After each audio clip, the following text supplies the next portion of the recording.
எல்லாருக்கும் வணக்கம்.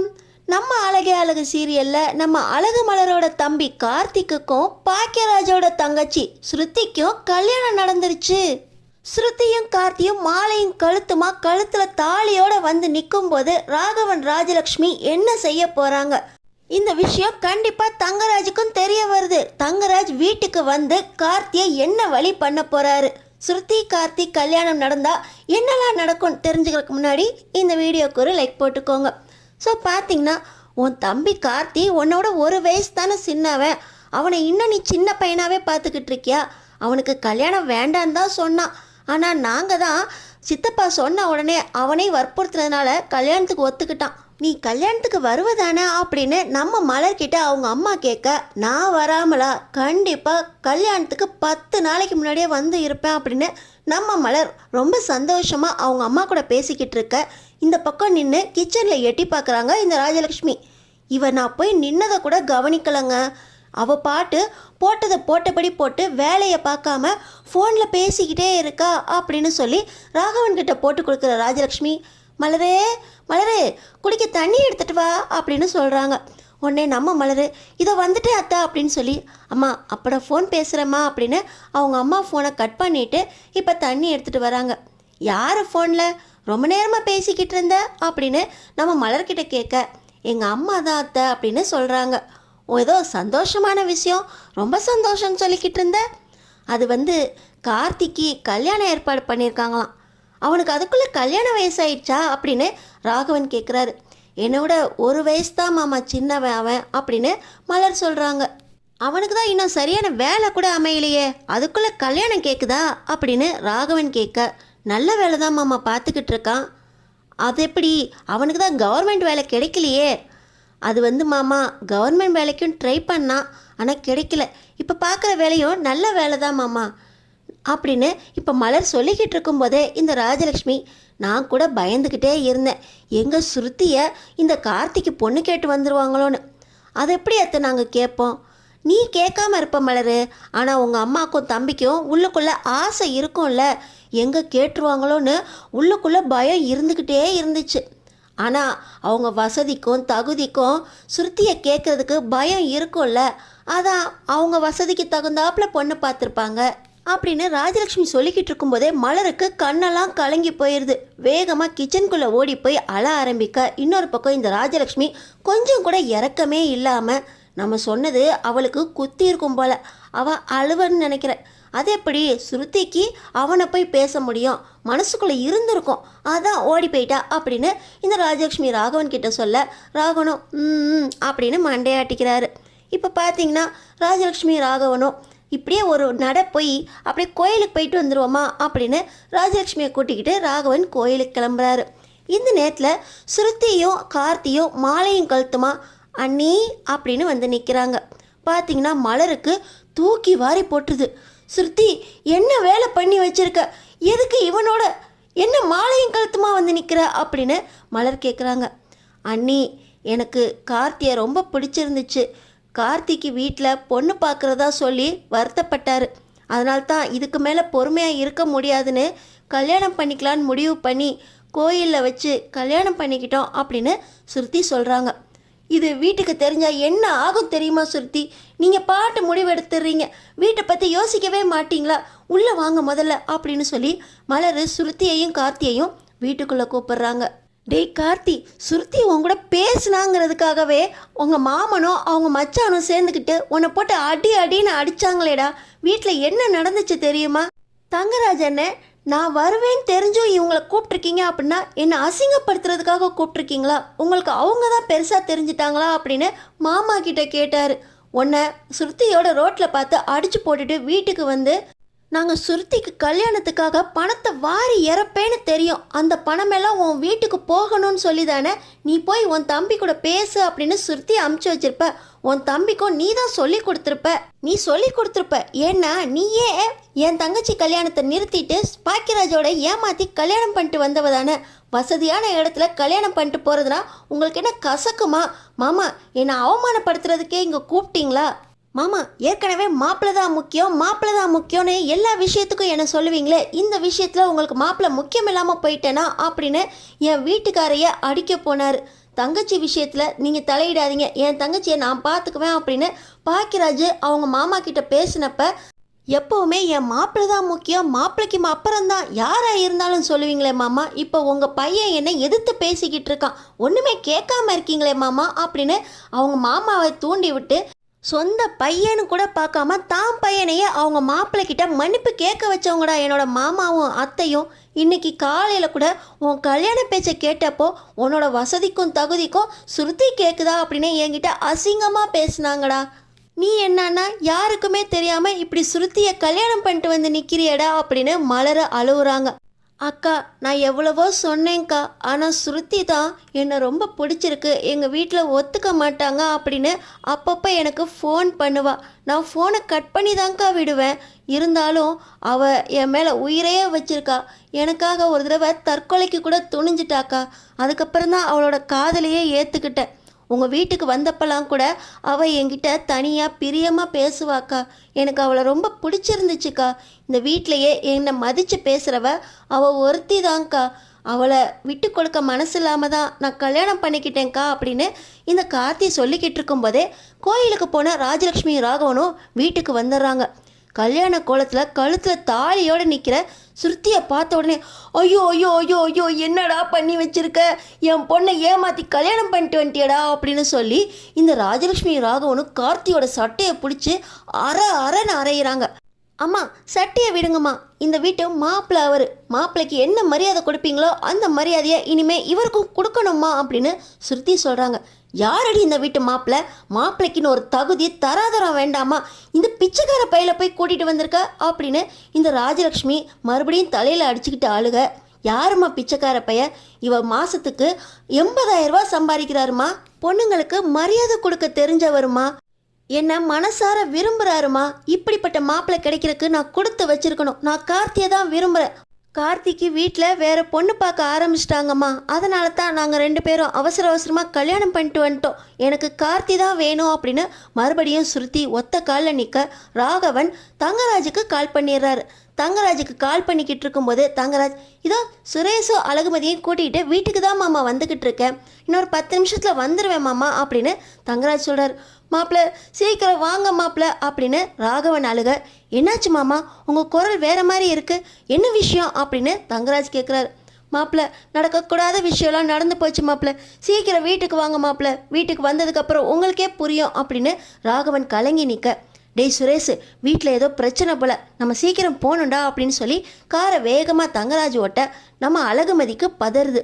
வீட்டில் என்ன பிரச்சனை அப்படின்னு அழகுமதியும் பதறிக்கிட்டு இருக்கும்போது சுரேஷ், அப்பா எதுவும் சொல்லலையா மாமா அப்படின்னு 2 பேரும் காரை வேகமாக ஓட்டிக்கிட்டு வீட்டுக்கு வந்துடுறாங்க.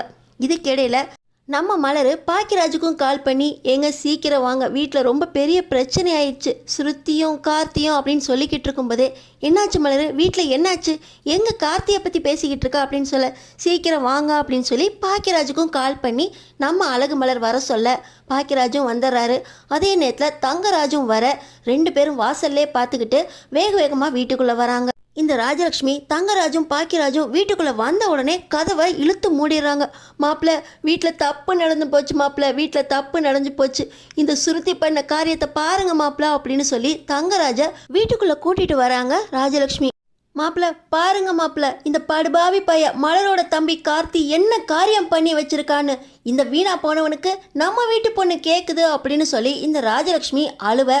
பார்த்தீங்கன்னா கார்த்தியையும் ஸ்ருதியையும் மனக்கோலத்தில் பார்த்த உடனே தங்கராஜுக்கு பயங்கர கோபம் வருது. என்ன நடக்கக்கூடாதுன்னு நான் பயப்பட்டனோ அது நடந்துருச்சு பார்த்தீங்களா அத்தை, பொண்ணுங்களை வீட்டுக்குள்ளே வைங்க வீட்டுக்குள்ளே வைங்கன்னு சொன்னால் கேட்குறீங்களா, அவள் படிக்கணும்னு ஆசைப்பட்றான்னு படிக்க வச்சிங்களே அத்தை, பார்த்தீங்களா என்ன காரியம் பண்ணியிருக்கா அப்படின்னு ஸ்ருதி மேலே கோவப்படுற தங்கராஜ், டேய் உனக்கு எங்கள் வீட்டு பொண்ணு கேட்குதா பரதேசி பையலே, வசதியான ஒரு பொண்ணு கிடச்சிச்சின்னா விட மாட்டிங்களாடா, நாக்க தொங்க போட்டுட்டு நாய் மாதிரி வீட்டை சுற்றி வர்றப்பயே தெரியும். மாமா உங்கள் பிறந்த நாளுக்கு இவன் வந்து நின்னப்பயே நான் என்ன சொன்னேன், நீங்கள் தான் நான் கூப்பிடலை, நான் கூப்பிடாம இவங்களா வந்து நிற்கிறாங்கன்னு சொன்னீங்க. அப்பயே இவங்க வீட்டை விட்டு விரட்டினா தான் நான் வருவேன்னு சொன்னேன். ஏதோ வந்துட்டாங்க மாப்பிள்ளை, இருந்துட்டு போட்டுன்னு நீங்கள் சொன்னதுனால தான் சரின்னு விட்டேன். அன்னைக்கு சாயந்தரமே இவன் வேலையை காட்டுறப்போ இவனுக்கு கொடுக்க வேண்டியதெல்லாம் கொடுத்தேன். அதுக்கு இந்த பாக்கியராஜும் மலரும் என்னென்ன ஆட்டம் ஆடினாங்க. வசதியான வீட்டு பொண்ணு கிடைச்சா விட மாட்டாங்க, பணத்தை வாரி இறப்போன்னு தெரிஞ்சு எல்லா பணமும் அவங்க குடும்பத்துக்கு போகணும்னு திட்டம் போட்டு இந்த மலர் கொடுத்த பிளானில் சரியாக நிறைவேற்றிட்டு வந்துட்டான்ல.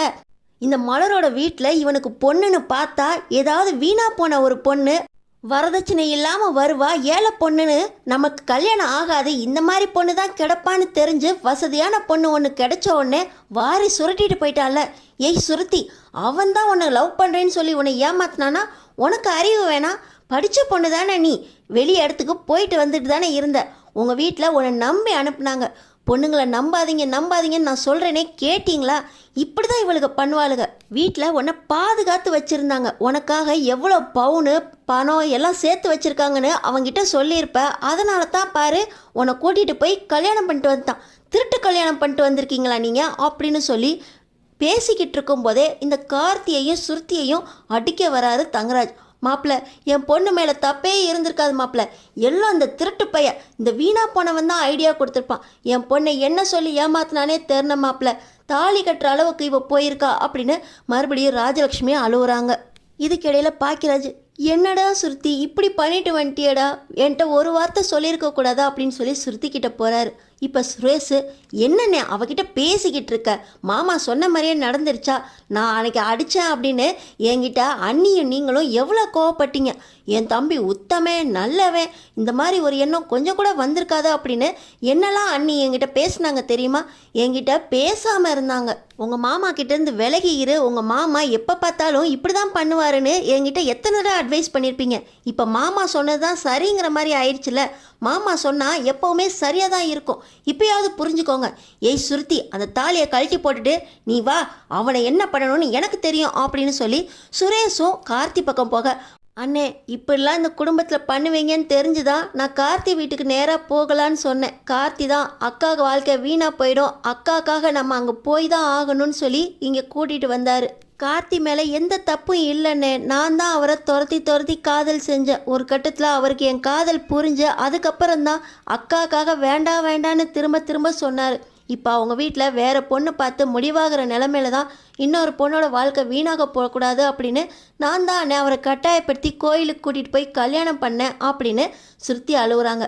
பாருடி அவனோட லட்சணத்தை, ஒரு மஞ்ச கயிறை உன் கழுத்தில் கட்டிட்டு சொத்தையெல்லாம் அடிச்சுட்டு போகலான்னு பார்க்குறான். உனக்காக வீட்டில் எத்தனை பவுன் நகை சேர்த்து வச்சுருக்கோம், உன் பேரில் எவ்வளோ இடம் வாங்கி வச்சுருக்கோம், இப்படி பண்ணிட்டியடி, இவன் உனக்கு வேண்டாம், உன் தகுதிக்கும் வசதிக்கும் இவன் சரிப்பட்டே வரமாட்டான் அப்படின்னு சுரேஷ் சொல்ல, சுரேஷு காதலில் இதெல்லாம் கண்ணிலே படாதுரா, காதல் கண்ணை மறைக்குது, இவளுக்கு இப்போ புரியாது, இவ கழுத்தில் இருக்க தாலி அறுத்துட்டு மூளையில் உட்கார வைடா, இந்த கார்த்தியை நான் பார்த்துக்கிறேன் அப்படின்னு சொல்லி நேராக சுரேஷை இழுக்க சொல்லிட்டு கார்த்தி மேலே கையை வைக்க போக, என் கார்த்தி மேலே யாராவது கையை வச்சிங்க அப்புறம் நடக்கிறதே வேற அப்படின்னு சொல்லி சுருத்தி ஒரு பக்கம் கார்த்தி மேலே சாஞ்சிக்கிட்டு கார்த்தியை பாதுகாத்துட்டு இருக்காங்க. சுருத்தி, நான் வேண்டான்னு சொன்னேன், கேட்டியா சுருத்தி, பாரு சுருத்தி அப்படின்னு சொல்லி இங்கே கார்த்தி அழுதுகிட்டு இருக்கும்போது கார்த்தியோட அம்மாவும் வந்துடுறாங்க. அம்மா என்ன பண்ணுறதுனே தெரியலம்மா, பாருமா தம்பி இப்படி பண்ணிட்டான் அப்படின்னு சொல்லி மலர் அவங்க அம்மா பக்கம் போய் நிற்க, என்னடா பண்ணி வச்சிருக்க கார்த்தி, உங்கள் அக்காவோட வாழ்க்கையை பற்றி யோசிச்சு பார்த்தியா அப்படின்னு வந்த உடனே அவங்க அம்மாவும் அழுக, நல்லாவே நாடகம் போடுறீங்களே, எல்லாம் அம்மா புள்ள எல்லாம் திட்டம் போட்டு தானே இதை நிறைவேற்றிருக்கீங்க, இப்போ நிறைவேறிடுச்சு, இதுக்கப்புறம் ஒன்றும் செய்ய முடியாதுன்னு நடிக்கிறீங்களா அப்படின்னு தங்கராஜ் மறுபடியும் அவங்க அம்மா கிட்ட கோவப்படுறாரு. எல்லாத்தையும் மெதுவாக நின்று பார்த்துக்கிட்டு இருக்க மதி, யாரும் உன்னை எதுவும் பண்ணிட முடியாது கார்த்தி, இந்த விஷயத்த நான் போலீஸ்க்கு இன்ஃபார்ம் பண்ணிட்டேன், என்ன நடக்குமோ அதை போலீஸ்காரங்க வந்து பார்த்துக்குவாங்க, நீங்கள் அது வரைக்கும் பாதுகாப்பாக எங்கள் ரூமுக்கு வந்து இருங்க அப்படின்னு சொல்லி மதி ஸ்ருதியையும் கார்த்தியையும் கூப்பிட்றாங்க. ஏய், நீ ஏன் வீட்டில் ஒன்றுமே இல்லாமல் தாலி கட்டிட்டு வந்தவ, நீ என் பொண்ணோட வாழ்க்கையில் தலையிடாத அப்படின்னு சொல்லி ராஜலக்ஷ்மி மதிக்கிட்ட போக, என்ன நடக்கணுமோ அதை போலீஸ் பார்த்துக்குவாங்க, நீங்கள் நகருங்க அப்படின்னு சொல்லி கார்த்தியையும் ஸ்ருதியையும் மதி கூப்பிட போக, அக்கா நான் என்னக்கா பண்ணட்டும் அப்படின்னு சொல்லி மலர்கிட்ட கார்த்தி கேட்க, மதி சொல்கிறத கேளு அப்படின்னு சொல்லி மலர் கார்த்தியை மதி கூட அனுப்பி வைக்கிறாங்க.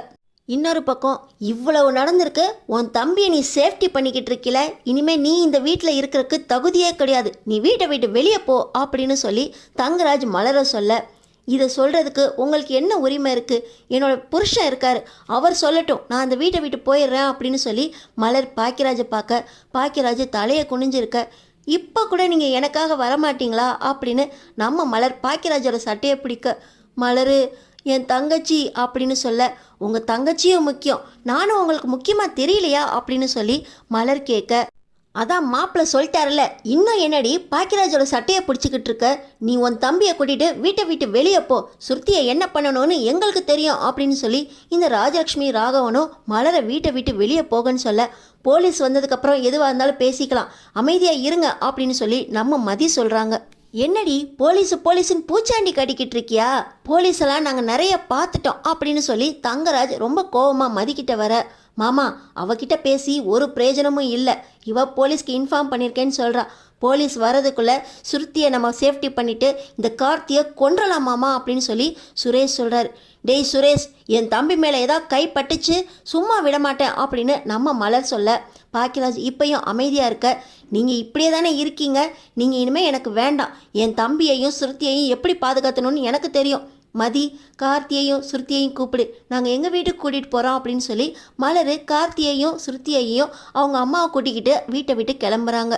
இப்போ கார்த்தி, அக்கா என்னால் உன் வாழ்க்கை வீணாக போகக்கூடாதுக்கா, நீ நல்லா இருக்கணும்க்கா, நீ இருக்கா, நான் பார்த்துக்கிறேன் அப்படின்னு சொல்லி கார்த்தி அழுக, என்னடா பார்த்துக்குவ, உன்னை நம்பி தான் சுருத்தி வந்திருக்கா, சுருத்தியை பாதுகாக்க வேண்டியது உன் பொறுப்பு, என் வாழ்க்கையை இனிமேல் எப்படி இருக்கணும்னு நான் பார்த்துக்குவேன், நீ சுருத்தியை பார்த்துக்கோ அப்படின்னு சொல்லி சுருத்தியின் கையை பிடிச்சிக்கிட்டு கார்த்தியோட அவங்க அம்மாவையும் கூப்பிட்டுக்கிட்டு நம்ம மலர் வீட்டை விட்டு கிளம்புறாங்க.